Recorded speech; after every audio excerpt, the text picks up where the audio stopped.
So, when we talk about building artificial intelligence, it turns out we've been pulled in two totally different directions for decades. It's this fundamental conflict that really gets to the heart of one core question. What are we actually trying to build? And that question, well, it's perfectly captured by this brilliant analogy. To achieve flight, do you meticulously copy the bird, trying to mimic every flop of its wings? Or do you invent the airplane, completely ignoring biology, to master aerodynamics and just focus on pure performance? Believe it or not, this one choice, Burger Airplane, pretty much shapes the entire story of AI. And that right there gives us our two big competing philosophies. On one side, you've got cognitively inspired AI. That's the BERT approach. The goal here isn't just to get the right answer, it's to actually understand intelligence itself by building a machine that thinks kind of like a human. But on the other side, you've got machine-oriented AI, the airplane. And for this one, how it works, well, who cares? All that matters is performance, speed, and getting the job done. Okay, so here's what we're going to cover. We'll start with this core bird versus airplane idea. Then we'll explore the two major ways we've tried to build AI, what I'm calling the rulebook and the artificial brain. From there, we'll get into this tension between just winning versus actually thinking. And we'll wrap it all up with why this whole distinction is so important for the future. All right, let's dive into Section 1, the bird or the airplane. Let's really dig into what makes these two philosophies tick. You know, this quote from a super famous AI textbook just nails the airplane argument. Think about it. The Wright brothers didn't get off the ground by building a machine that flapped its wings. Nope. They succeeded when they started studying the fundamental principles like lift and drag. It's such a powerful reminder that sometimes the best engineering solution isn't imitation, it's invention.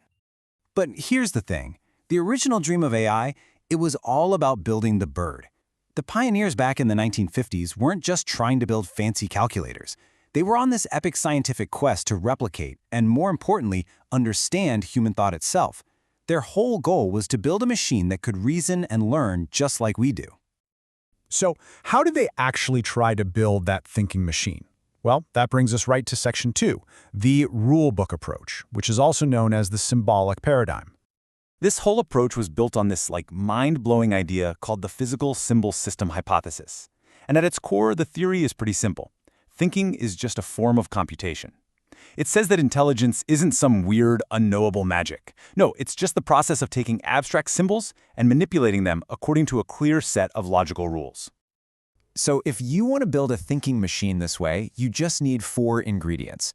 You need a memory to hold the information, symbols to represent concepts, a set of operations or rules to shuffle those symbols around, and finally, a way to interpret what it all means. It's a very neat, logical, structured blueprint for a mind. A perfect example of this in action was one of the very first AI systems called the General Problem Solver. And it's so cool because it didn't just find a solution, it actually tried to solve problems the way a human might. By constantly asking, okay, where am I now, where do I want to be, and what's one step I can take to close that gap? A total bird approach. But what if intelligence isn't about top-down rules at all? What if it's messier, more biological? Well, the other major approach takes its inspiration from exactly that. Welcome to the artificial brain, also known as the connectionist paradigm. This is a completely different ballgame. Instead of some central rulebook, connectionism looks to the brain's actual structure. So knowledge isn't stored in one specific place. It's spread out, distributed across this huge network of simple little nodes. And get this, there are no explicit rules. Instead, intelligent behavior just sort of emerges from all the tiny interactions happening inside the network. And these two ideas have had this fascinating rivalry over the years. For decades, the symbolic rulebook approach was totally dominant. But then, after early neural networks kind of hit a wall, connectionism came roaring back in the 1980s, powered by better computers and new algorithms. And today, well, now we're seeing this cool new collaboration, where a lot of people think the future of AI needs both. This whole rivalry brings up a much deeper question. It's not just about how you build an AI, it's about why. What's the end goal here? Is it simply to win, or is it to actually think?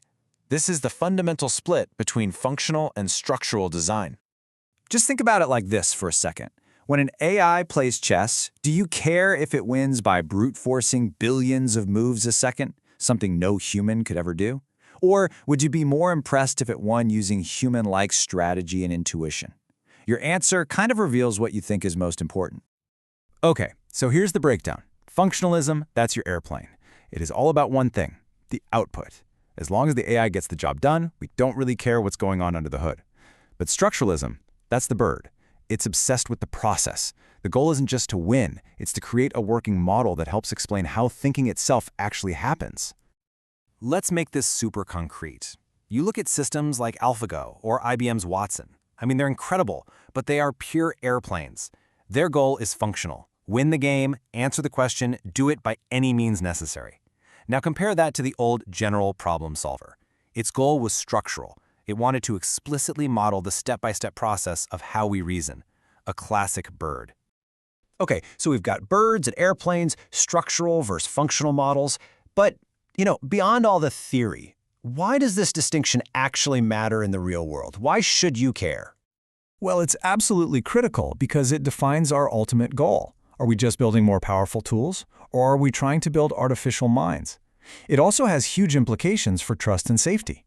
See, a structural bird-like model is usually pretty transparent, while a lot of these powerful airplane models are complete black boxes that even their creators don't fully understand. Ultimately, this choice shapes our entire path to AGI and helps explain why today's amazing AIs can still fail at tasks that require the most basic common sense. And yet, maybe the whole debate is a false choice. As AI pioneer Marvin Minsky once said, he didn't really see a boundary between a theory of human thinking and a plan for making an intelligent machine. For the early visionaries, these were two sides of the same coin.